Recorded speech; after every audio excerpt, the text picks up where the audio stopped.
우리에게 주시는 하나님의 말씀은 골로새서 1장 24절에서부터 29절까지 말씀이 되겠습니다. 교독을 합니다. 나는 이제 너희를 위하여 받는 괴로움을 기뻐하고 그리스도의 남은 고난을 그의 몸된 교회를 위하여 내 육체에 채우노라.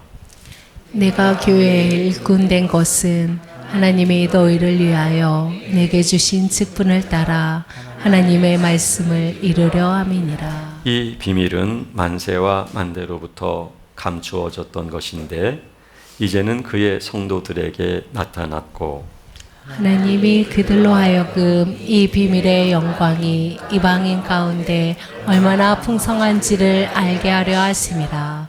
이 비밀은 너희 안에 계신 그리스도님 곧 영광의 소망이니라.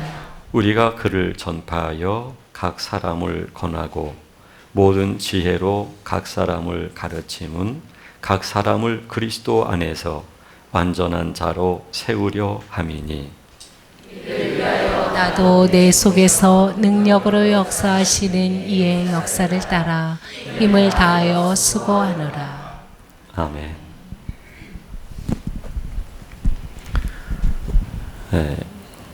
사람은 꿈이 없으면 못 살아요. 뭔가 기대가 있어야만 오늘을 살 수 있는 힘이 생겨요.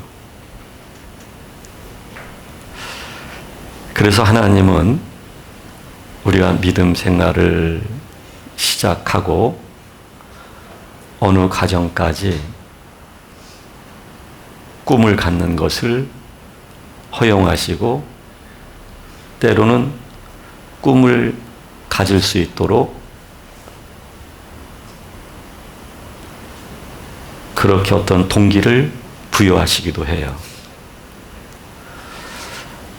우리는 그 꿈 속에서 기도를 하죠.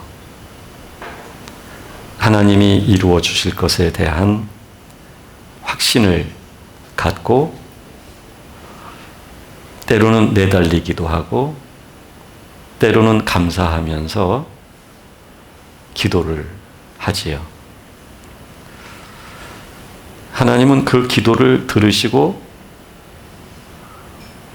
동기를 부여하신 하나님이시기에 그 꿈을 이루어 주시기도 합니다.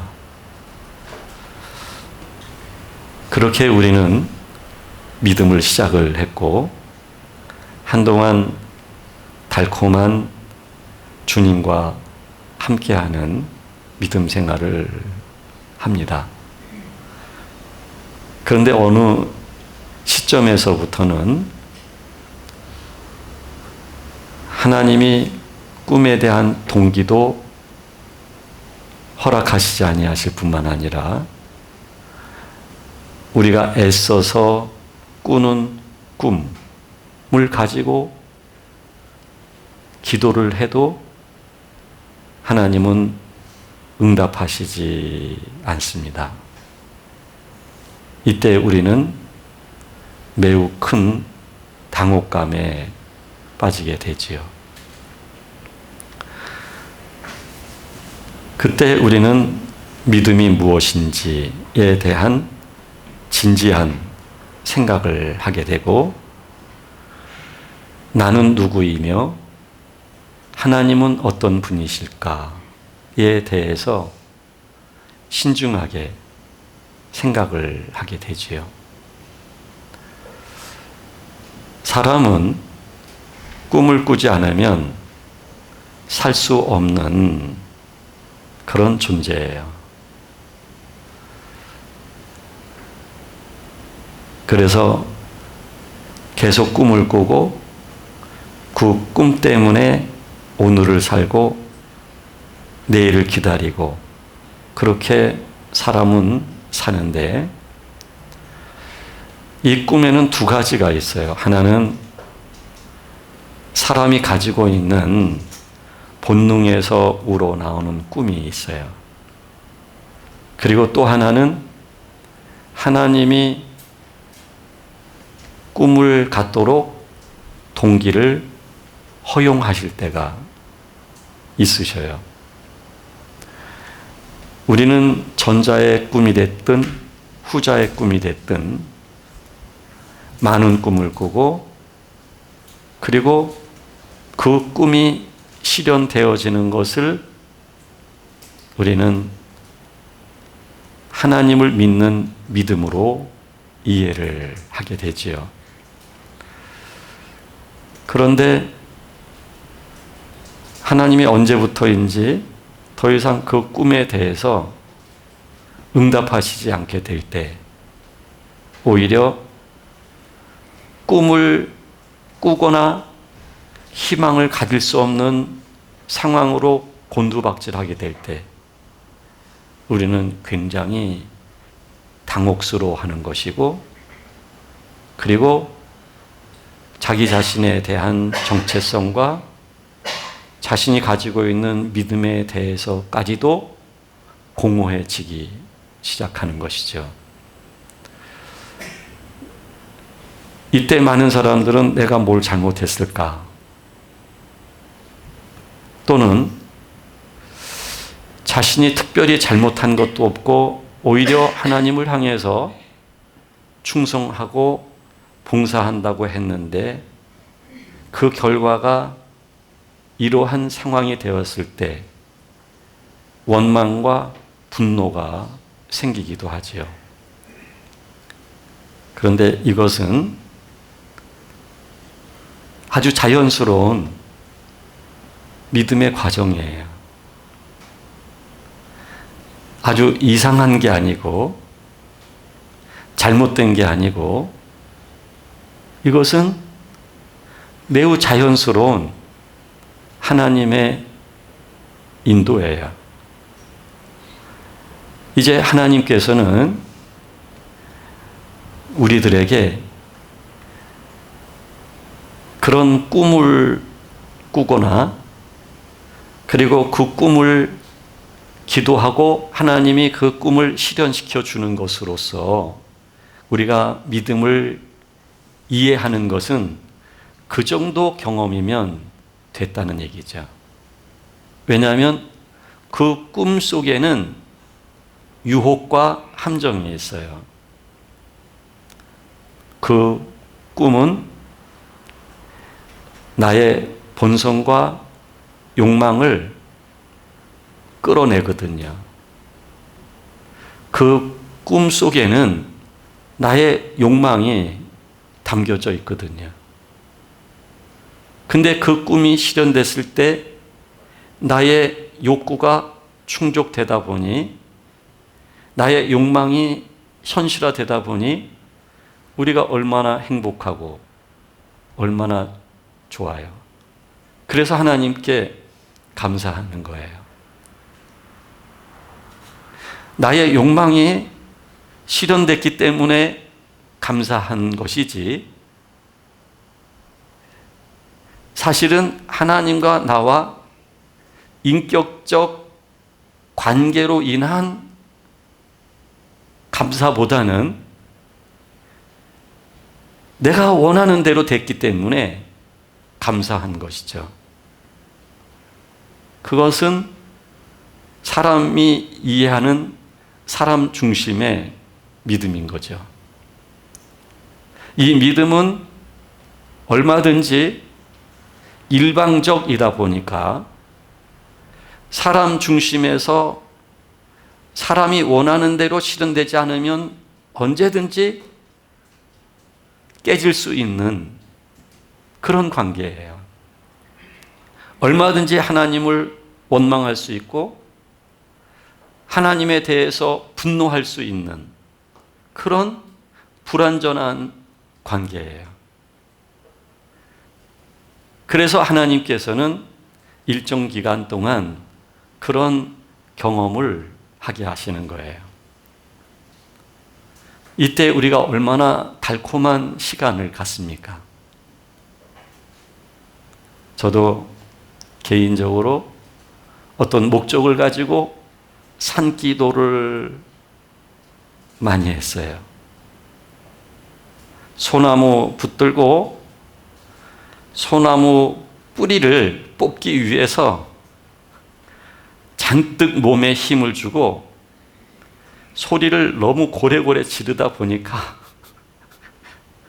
나중에는 진짜 피가 살짝 섞여서 나오더라고요.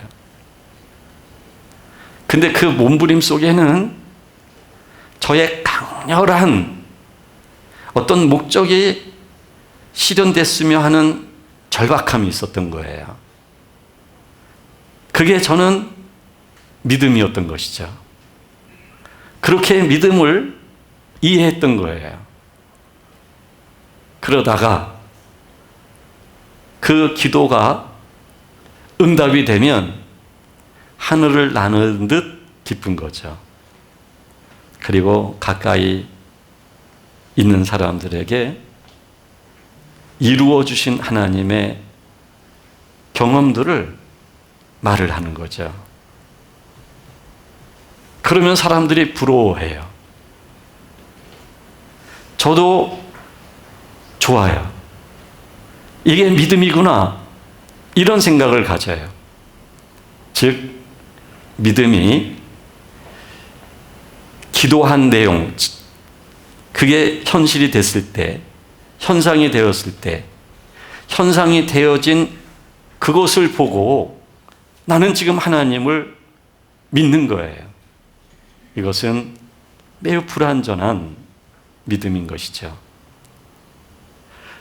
현실이 되지 않으면 하나님이 믿어지지 않는 거예요. 형상화되어지거나 표면화되어지거나 그러지 않으면 내 안에서 불만이 생기는 거예요. 왜 이렇게 되지 않느냐라고 하나님께 따지는 거예요. 그러니까 이것은 사람 중심으로 하나님을 믿는 불완전한 믿음인 것이죠. 그럼에도 불구하고 하나님은 이런 과정을 우리가 걷도록 허용하시는 것입니다. 이스라엘 백성들에게 애굽이라고 하는 곳에서 430여 년 동안 종살이를 하나님이 시키셨던 것처럼, 그리고 홍해를 건너서 적과 꿀이 흐르는 가나안 땅에 들어가기 전 광야 40년을 하나님이 허용하셨던 것처럼 하나님께서는 믿음의 과정에서 우리들에게 그런 과정을 하나님은 허용하시는 거예요. 그리고 달콤한 시간을 갖도록 하시는 거예요. 이때는 축복이 소유에 있어요. 존재됨에 있는 것이 아니라 그리스도의 형상을 입고 거룩한 하나님의 자녀로서의 성향적 변화보다는 소유에 있는 거예요. 필요한 물질과 명예와 권력에 있는 거예요.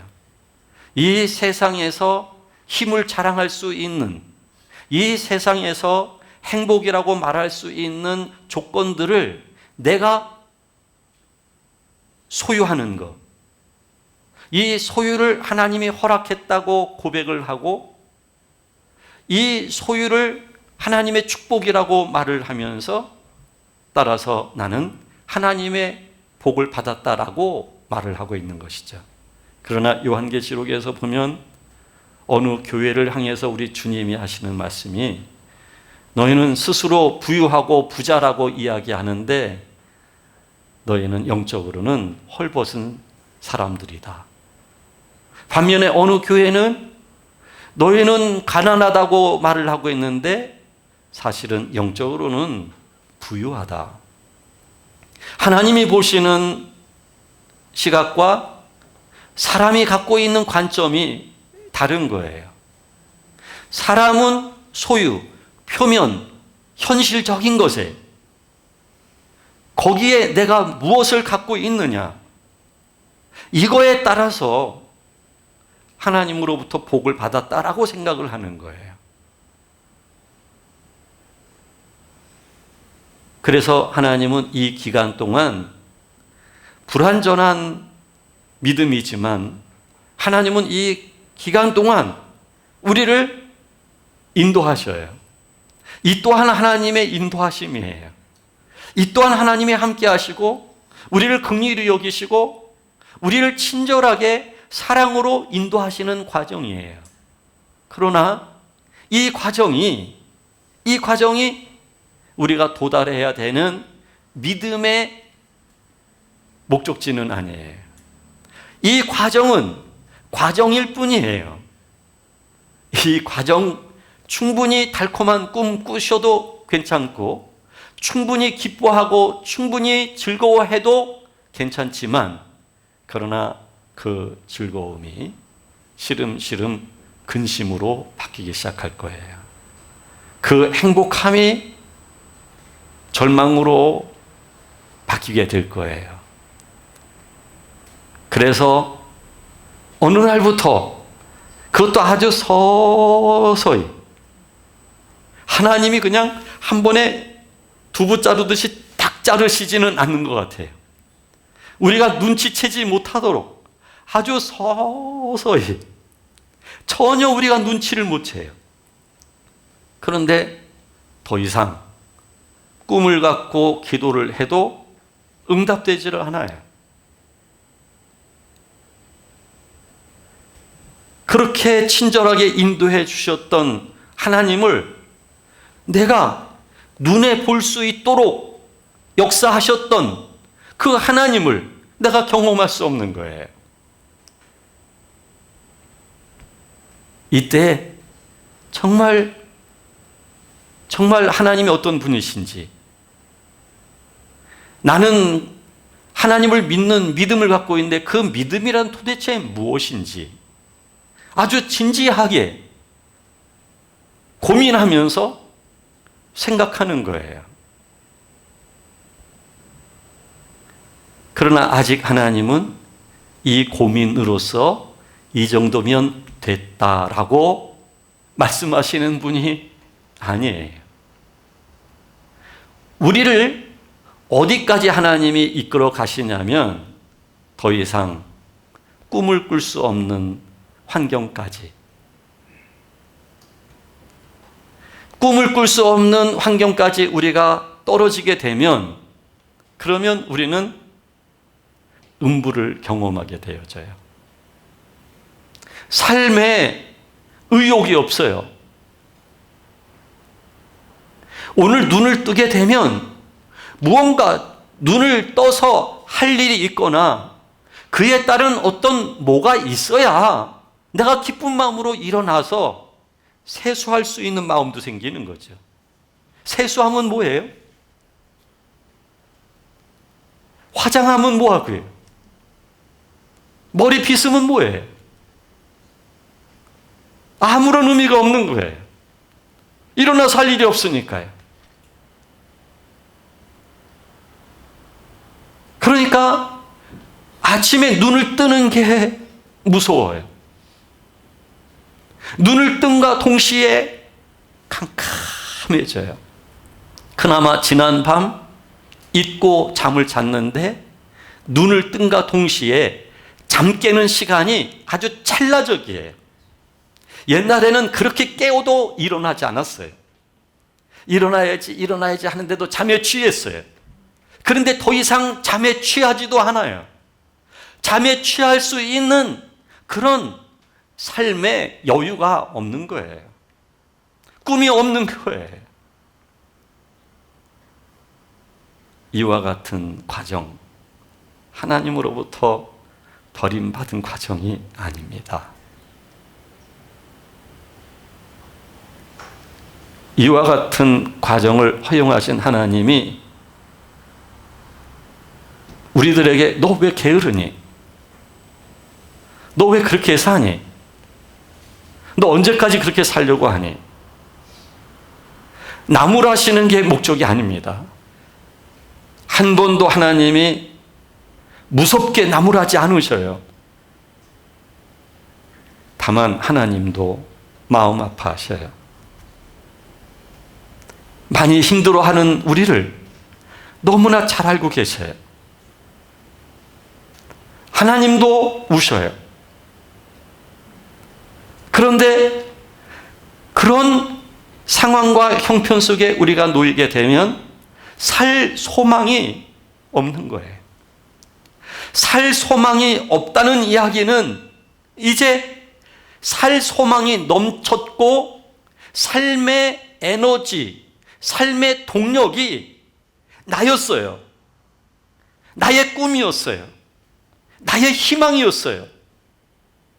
나의 욕망을 반드시 성취하겠노라고 하는 열정이었어요. 그런데 살 소망이 없을 때는 그 열정도, 의욕도, 기대도 없어지는 거예요. 이쪽에서는 내가 동력이었어요. 내가 하나님을 믿는 시작이었고 끝이었어요. 내가 하나님을 아는 모두였어요. 그런데 여기서는 그런 의욕도 없어지는 거예요. 이럴 때 우리 안에 있었던 욕망과 꿈과 희망과 기대와 그리고 내가 잘났으면 얼마나 잘났겠어요. 이제 여기서는 아무런 의미가 없어요. 학벌도 의미가 없어요. 여기서는 옛날에 내가 아무리 잘 살았던 것도 아무런 의미가 없어요. 옛날에 내가 아무리 사회적으로 성공했던 자리에 있었다 할지라도 이 자리에서는 아무런 의미가 없어요. 그런 것이 더 이상 내게 힘이 되거나 내가 오늘 일어나야 되는 이유가 되거나 내가 오늘 열정을 가져야만 되는 원인자가 될 수가 없어요.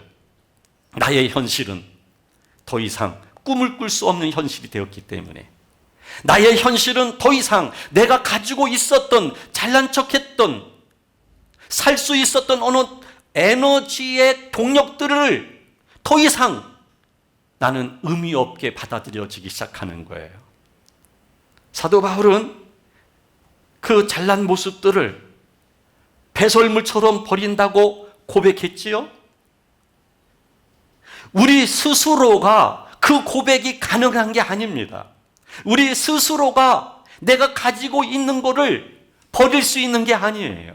나의 열정과 나의 욕망을 내가 가지고 있는 알량한 이 세상에 남들과 비교해서 우위에 있는 그 어떤 것들을 내가 버릴 수 있는 게 아니에요. 그러니까 이 과정에서 내가 버릴 수 없는 것을 버리게 하시는 분이 하나님이신 거예요. 배설물처럼 입으로 내가 배설물처럼 버린다고 말을 하지 않아도 이미 나한테는 그게 오늘 내가 서야 되는, 잠을 깨야 되는, 오늘 내가 살아야 되는 동력이 더 이상 되지를 않는 거예요. 내가 가지고 있는 그 어떤 것이 더 이상 내게는 살아갈 수 있는 삶의 여유가 될 수가 없는 거예요. 그냥 내가 가지고 있는 성격, 까칠하고 예민했던 부분까지도 이제 이 자리에서는 더 이상 예민함도 나타나지 않는 거예요. 그러니까 나는 안 보이기 시작을 하는 거예요. 지금 하나님은 나를 부정하게 도와주신 거예요. 지금 하나님은 내가 할 수 없는 그것들을 놓을 수밖에 없도록 하나님은 도와주신 거예요. 이쪽에서 꿈을 갖고 그 꿈을 실현시켜 주셨던 하나님, 그리고 그 하나님에 의해서 얻었던 모든 소유가 복인 줄 알았었습니다. 그리고 이쪽에서는 나는 이제 저주받았구나, 하나님으로부터 버림받았구나 라고 초창기에는 생각을 했었습니다. 그런데 이제 서서히 그런 자리에서 서서히 나는 없어지다 보니 내 안에 스며 들어오기 시작을 하는데 하나님의 생기가, 하나님의 성령께서, 하나님의 영이 우리 안에 스며들기 시작하는 것입니다. 아주 촉촉히 이슬비 내리듯이 우리 영혼 속을 적시기 시작을 하는 것입니다. 그리고 나에게 비로소 하나님 아버지를 믿어지는 믿음과, 그리고 그 하나님이 나의 전부라는 사실이 그냥 믿고 싶어서 믿는 게 아니라 그것이 맞겠다라고 하는 어떤 영적 교훈 때문에 받아들이는 것이 아니라 그냥 내가 그 자리에 있어서 하나님의 영이 스며 들어오다 보니 그 마음이 묻어지기 시작하는 것입니다. 이제 내가 가지고 있었던 존재의 근본이, 존재의 본질이 바뀌기 시작을 하는 것입니다. 변화가 오기 시작을 하는 것입니다. 이제 내가 사는데 여기선 정말 내가 살았는데, 나의 나됨과 그 힘으로 살았는데, 이제 여기서는 내가 사는데 내가 사는 게 아니라 내 안에 사는 그리스도를 믿는 믿음으로 사는 존재로 바뀌어지기 시작하는 것입니다. 이때 새로운 소망을 가지기 시작합니다. 이 새로운 소망은 그리스도가 영으로 우리 속에 오심으로 인해서 나는 의미 없어지고 나는 성향이 서서히 꺾이기 시작하고, 그리고 내 안에 그리스도가 사시기 시작을 하면서 그 그리스도를 통한 사죄, 그리스도를 통한 영광, 그리스도를 통한 하나님을 아버지라 부를 수 있는 영광스러움이 묻어나기 시작을 하는 것입니다. 그리고 마침내 꿈을 버렸고 희망을 버렸지만 그리스도 예수님과 하나가 되어지는 본질의 존재가 바뀌면서 그리스도로 인하여 소망을 꾸기 시작합니다. 바로 그 소망이 영광의 소망인 것입니다. 그리스도가 우리 안에 함께 하심으로 인하여 그리스도가 가지고 있는 이 영광스러움이 우리의 영광이 되었고, 그리스도를 통하여 우리가 새로운 소망을 가지게 된 것입니다. 이거는 인간이 스스로 자생하거나 스스로 만든 꿈이 아니라 그리스도가 우리 안에 오심으로 인하여 그리스도를 통하여 우리의 존재가 변화되어졌고, 이로써 그리스도의 존재로 인하여 하나님의 거룩함으로 인하여 하나님의 나라가 임함으로 인하여 우리 안에서 하나님을 통하여 생기는 소망이 생기는 것입니다. 그 영광스러운 소망, 예수 그리스도가 나의 주라는 사실, 예수 그리스도가 나의 생명이라고 하는 믿음, 예수 그리스도가 나의 진정한 영광이라고 하는 믿음이 우리 안에 흐르기 시작을 하는 것입니다. 그러면 나의 열정이 아니라 그리스도를 통한 새로운 성향의 변화가 온 하나님의 자녀로서의 열정이 흐르기 시작하는 것입니다. 하나님의 자녀로서 이제는 그리스도를 위한 삶으로 소망 가운데 나갈 수 있게 되어지는 것입니다. 예전에는 열정도 없던 사람이 이런 변화를 경험하게 되어지면 그리스도 안에서의 열정이 생기기 시작을 하는 것입니다. 그리스도 안에서 예전에는 할 줄 몰랐던 것을 할 수 있는 사람이 되는 것입니다. 왜냐하면 내가 할 수 없는 사람이었지만 이제는 내가 그리스도 안에 살고 있고 내 안에 사시는 이가 그리스도이기 때문에 그리스도의 열정이, 그리스도의 마음이, 그리스도의 영광스러움이 나를 이끌기 시작을 하는 것입니다. 이때 그 영광의 소망이 우리 안에 흐르면서 오늘 본문에서 말하고 있는 사도 바울과 같은 삶을 살기 시작을 하는 것입니다. 나는 이제 너희를 위하여 받는 괴로움을 기뻐하고 그리스도의 남은 고난을 그의 몸된 교회를 위하여 내 육체에 채우노라. 사도 바울이 얼마나 헐벗고 매맞고 핍박을 받고 사람 취급을 받지 못하고, 그런데 이 모든 것은 그리스도를 위하여, 그리스도의 교회를 위하여, 그리스도의 사람, 그리스도를 믿는 모든 하나님의 사람들을 위하여 사도 바울은 이와 같은 삶을 산 거예요.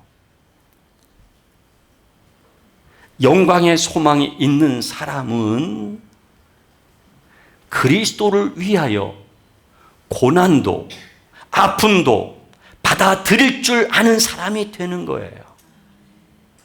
자기의 성향에 의해서 이끌려가며 살아가는 게 아니라 자신의 삶에 이끌려서 나의 육체가 원하는 대로, 내 육체가 먹고 싶은 것을 먹고 내 육체가 원하는 대로 그렇게 끌려가는 삶이 아니라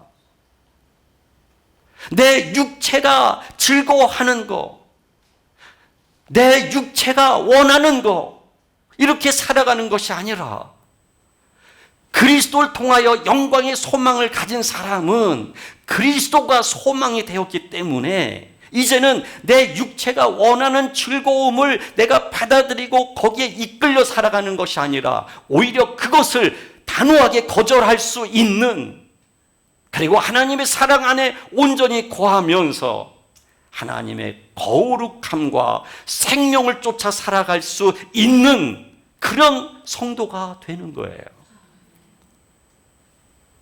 함께 짐을 나눠줄 수 있는 마음이 생기는 거예요. 자기의 이익을 챙기는 것이 아니라 교회의 모든 지체들을 살필 줄 아는 마음이 있는 거예요. 겸손한 마음을 갖는 거예요. 어떤 일이 아니라, 내가 어떤 사역이 아니라, 내가 그리스도를 모시고 있는 하나님의 자녀로서 그리스도의 마음을 가진, 영광의 소망을 가진 그런 성도로서의 삶을 살아가는 거예요. 그래서 여러분, 이제는 내 안에서, 내 속에서 능력으로 역사하시는 그 성령의 역사를 따라서 내가 힘을 다하여 수고할 수 있는 그런 마음이 흐르기 시작을 하는 거예요. 내 안에서 역사하시는, 내 안에서 증거하시는 하나님의 영의 감동에 의해서 내가 살아갈 수 있는 사람이 되는 거예요. 지금 나는 어디에 있을까요? 지금 나는 어디에 있을까요? 아직 꿈을 꾸고 있을까요? 아니면 하나님의 꿈을 깨시는 그 자리에까지 와서 그리스도가 어떤 분인지 조금 경험하다가 다시 옛 모습으로 돌아갔을까요? 믿음 생활을 하고 있으면서 오랜 동안 믿음 생활했던 그 삶이 구조화되어졌고, 구조화되어진 그 동력에 의해서 내가 지금도 그런 믿음으로 살고 있지는 않는지요. 이제는 주님의 인도하심을 볼 수 있어야 돼요. 주님의 인도, 주의 영이 내 안에서 오셔서 역사하시는 그 영의 역사를 볼 수 있어야만 되는 거예요. 이때 그리스도를 통한 하나님의 풍성한 기업들을 내가 볼 수 있고 그 기업을 누릴 수 있는 진정한 성도가 될 수 있는 거예요.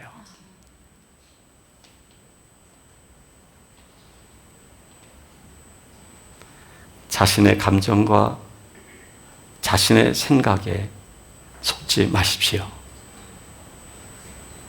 속지 마십시오.